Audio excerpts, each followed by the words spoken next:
Bismillah, alhamdulillah, wassalatu wassalamu ala rasulillah Sayyidina Muhammad ibn Abdullah wa ala alihi wa sahbihi wa man walah wa la hawla wa la quwwata billahi al-azim. Subhanaka la ilma lana illa ma 'allamtana innaka antal alimul hakim.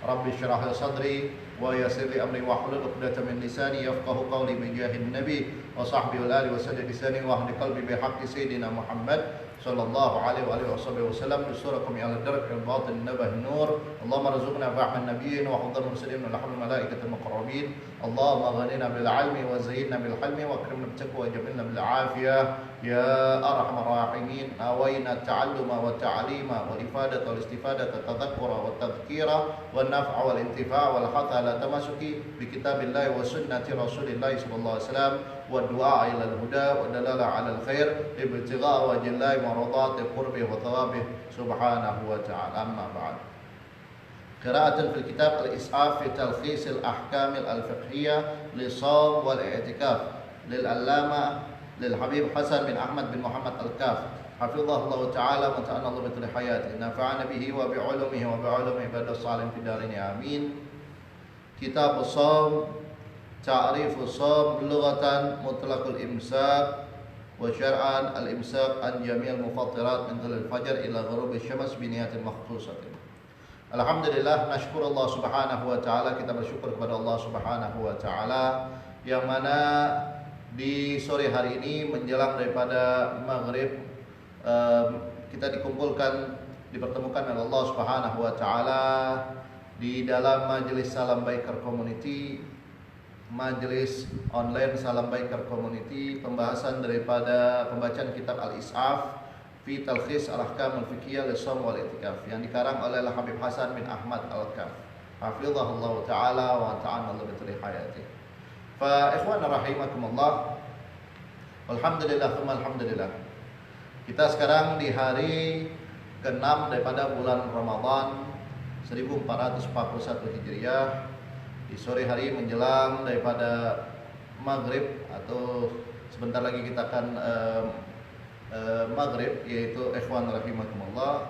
Mudah-mudahan Allah subhanahu wa ta'ala menerima daripada amal ibadah kita, daripada puasa kita baik di hari ini maupun hari-hari sebelumnya, dan kita disampaikan oleh Allah subhanahu wa ta'ala sampai ke penghujung daripada bulan Ramadan dalam keadaan sehat walafiat, dalam keadaan mendapatkan rahmat Allah, ampunan Allah, dan dijaga kita dari api nerakanya Allah subhanahu wa ta'ala. Amin ya rabbal alamin.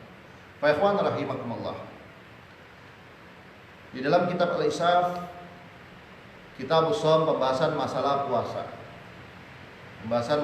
puasa. Adapun definisi puasa itu sendiri atau shaum, definisi shaum atau arti kita di dalam Indonesia adalah puasa. Lughatan secara bahasa artinya mutlaqul imsak, yaitu menahan diri dari apapun. Engkau tidak makan, kau bisa dikategorikan berpuasa atau shaum. Kau tidak minum, kau juga shaum. Kau tidak pergi, begitu juga ikhwan rahimakumullah. Maka oleh sebab itu ikhwan rahimakumullah, sebagaimana diambil daripada perkataan Sayyidah Maryam, ya, perkataan Allah Subhanahu wa taala tentang Sayyidah Maryam, "Inni nadartu lirrahmani shauman falan ukallima al-yawma insiya."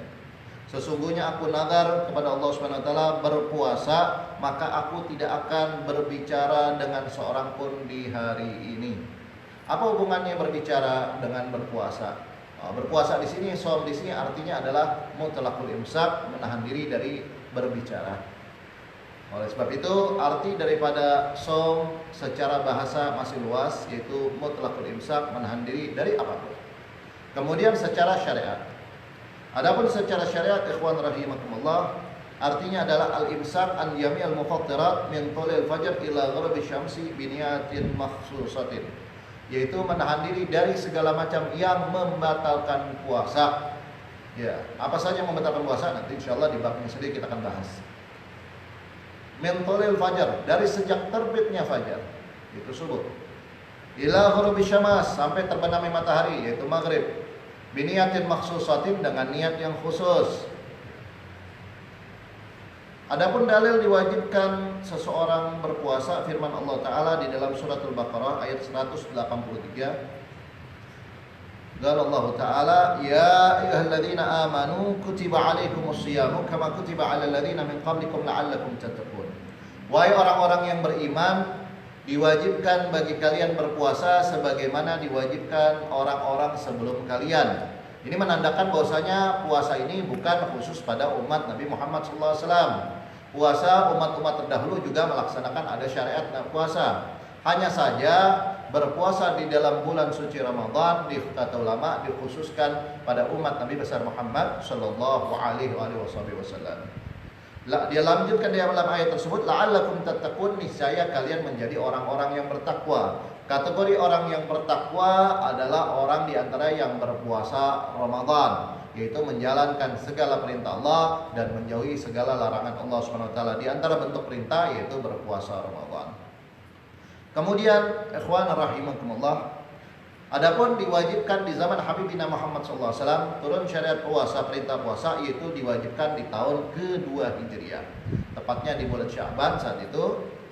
Maka tahun kedua Hijriah diwajibkan, maka Nabi kita Muhammad SAW berpuasa 9 kali Ramadan, ketemu 9 kali Ramadan. Tahun kedua, tahun ketiga, tahun keempat, tahun kelima, tahun keenam, tahun ketujuh, tahun ke-8, tahun ke-9, tahun ke-10. Beliau berpuasa 9 kali Ramadan dan semuanya 29 hari kecuali 1 kali 30 hari.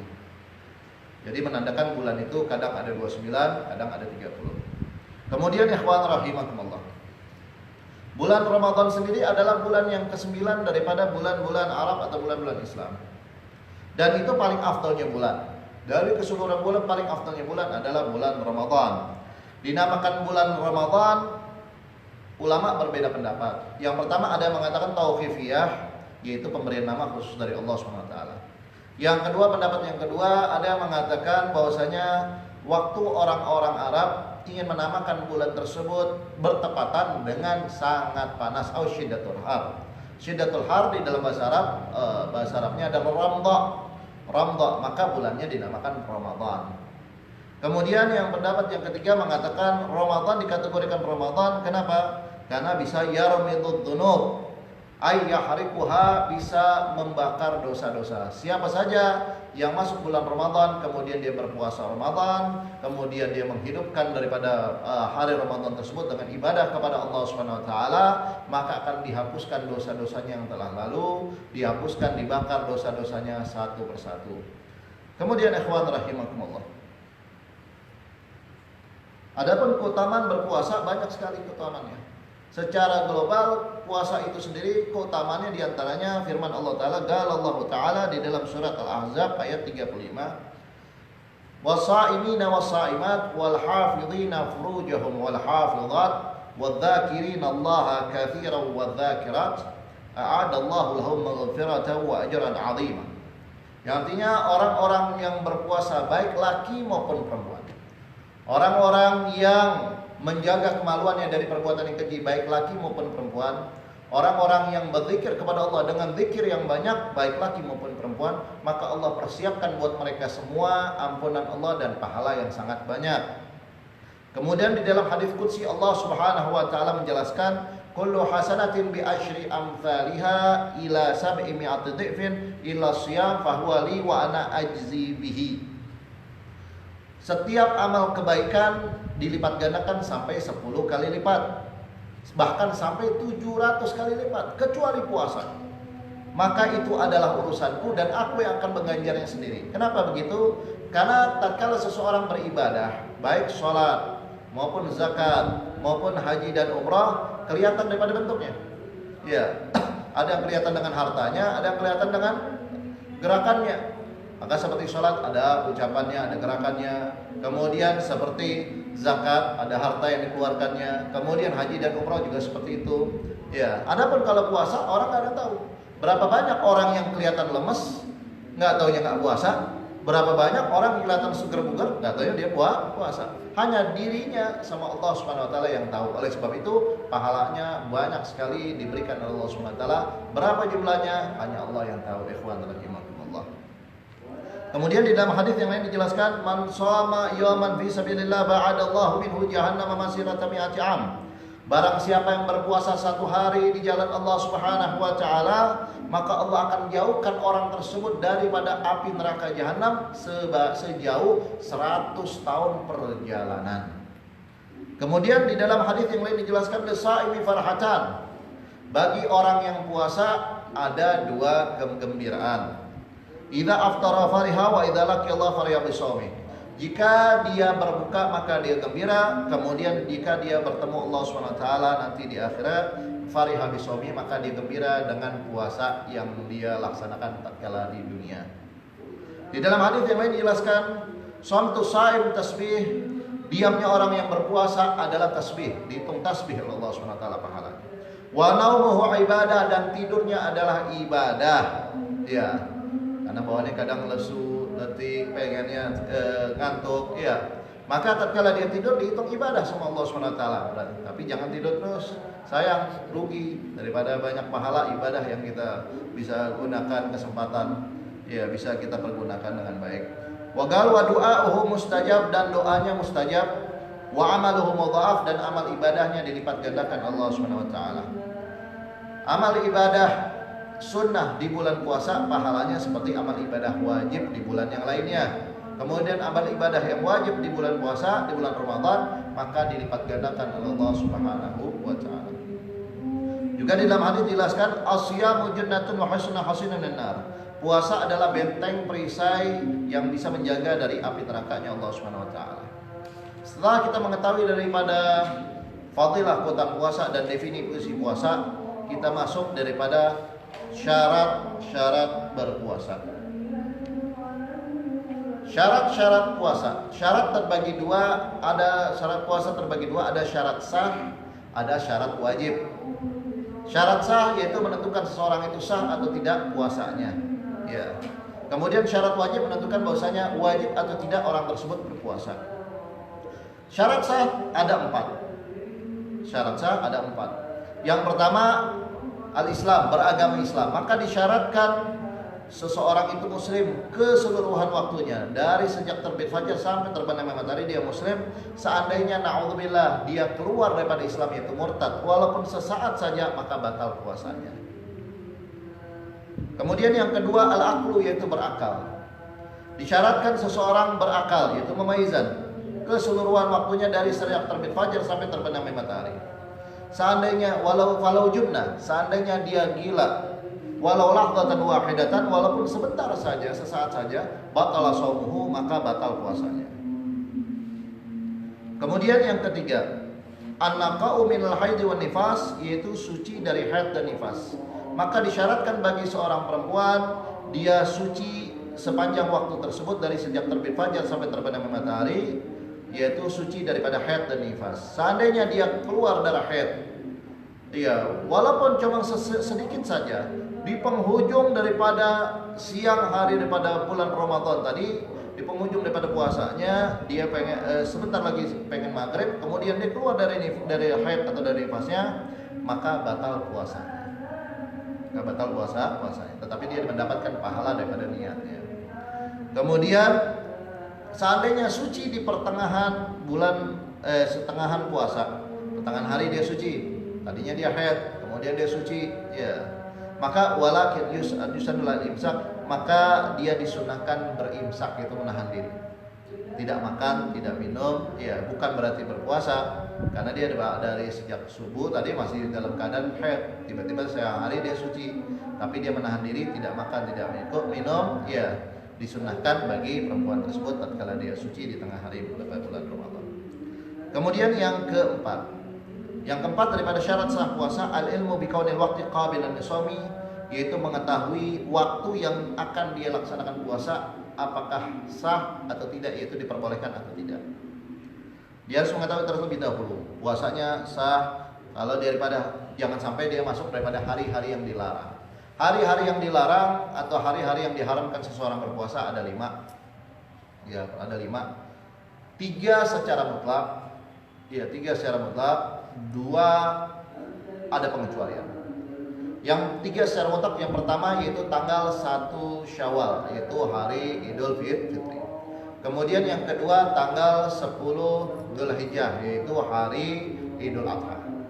Yang ketiga tanggal 11, 12 dan 13 bulan Dzulhijjah, yaitu hari-hari tasyrik.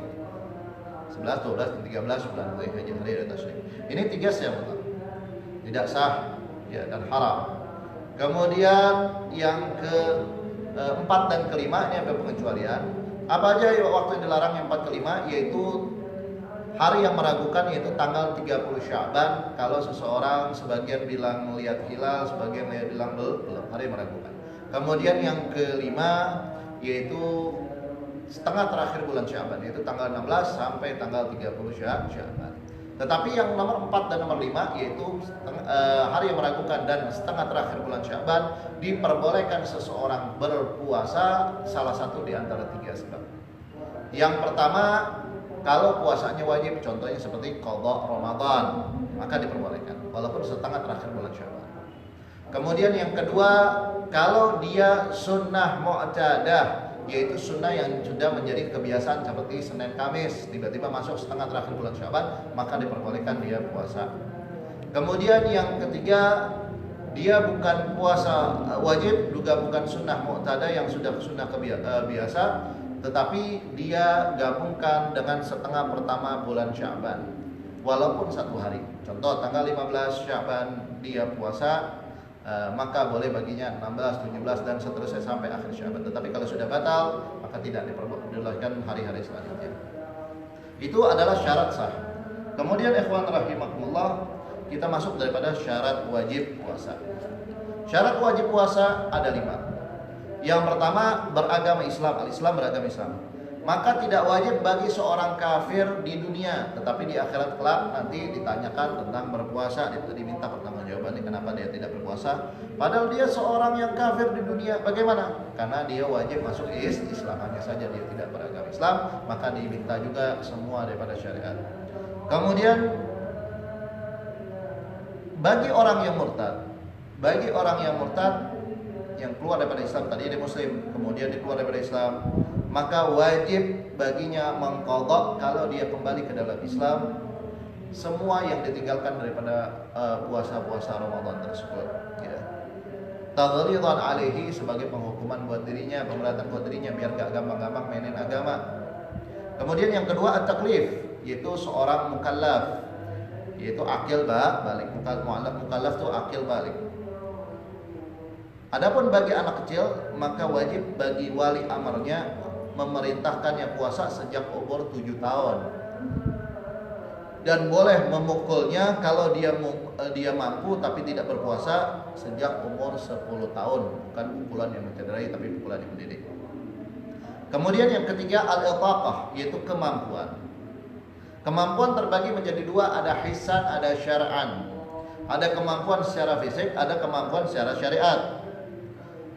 Maka tidak wajib di dalam kemampuan secara fisik, maka tidak wajib bagi orang yang sudah tua renta, yang memang tidak mampu, dirinya sudah sakit banget, ya, yaitu sudah tua, sangat tua, dia tidak mampu puasa, ya, napas sudah ngos-ngosan, napas sudah sengal, ya, dia tidak mampu puasa, maka nanti tinggal dia bayar fidyah saja.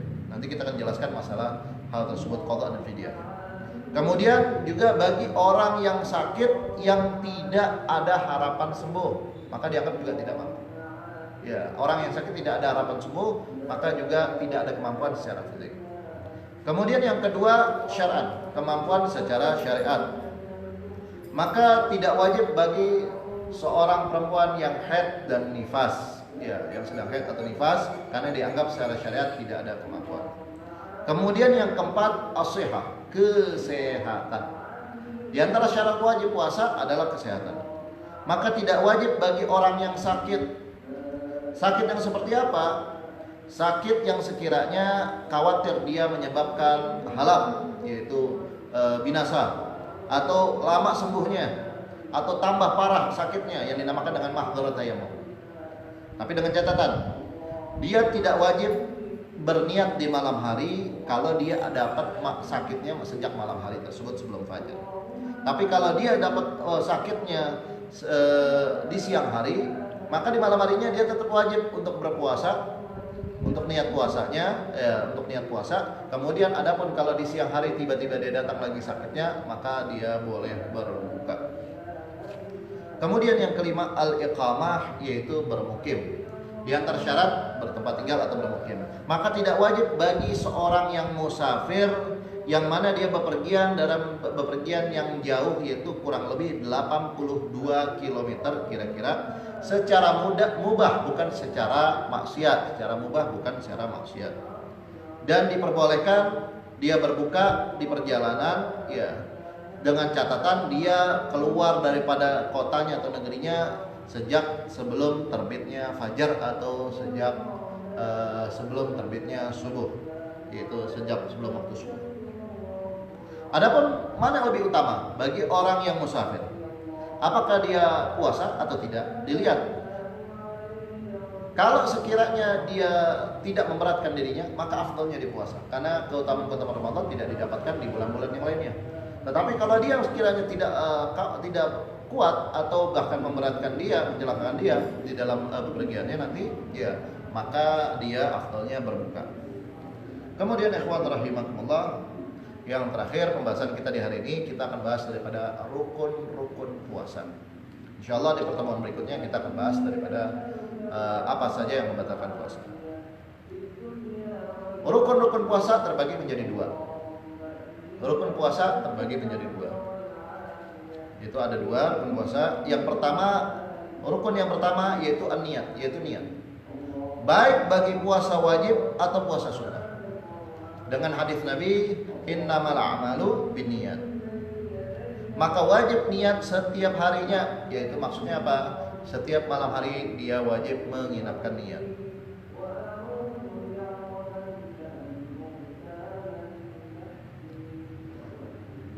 Kenapa di dalam mazhab Al-Imam Syafi'i radhiyallahu anhu wajib setiap malam dia berniat untuk setiap harinya puasa? Ya, bukan niat sebulan penuh. Karena dijelaskan setiap hari adalah ibadah mustaqillah, ibadah sendiri-sendiri. Ya. Hari ini hari Rabu, nanti hari Rabu berikutnya berbeda lagi. Keadaannya kita, apa yang kita lakukan, semuanya memang walaupun sama namanya. Maka tidak cukup dia niat satu kali aja untuk sebulan penuh, tidak. Itu secara mu'tamad. Secara mu'tamad di dalam mazhab Imam Syafi'i. Tetapi sebagian ulama menyatakan sunnah. Seseorang di awal daripada bulan Ramadan, malam hari daripada malam bulan Ramadan, dia berniat untuk hari besok dia puasa dan untuk sebulan penuh dia puasa. Itu disunahkan di dalam mazhab Imam Syafi'i. Ada dua faedahnya. Yang pertama, andai kata dia kelupaan daripada niat, maka masih ada ulama yang memperbolehkan dia berpuasa. Ya, itu diantara mazhab Imam Malik bin Anas. Kemudian yang kedua, seandainya dia meninggal di pertengahan bulan Ramadan, maka dia dapat pahala sebulan penuh sesuai daripada niatnya dia pengen puasa sebulan penuh. Itu yang pertama daripada rukun puasa, yaitu niat. Adapun perbedaan antara puasa wajib dan puasa sunnah, di dalam niatnya ada 3 perbedaan. Yang pertama dari segi waktunya, ya. Kemudian yang kedua dari segi penyebutannya atau mentakyidkannya. Yang ketiga dari segi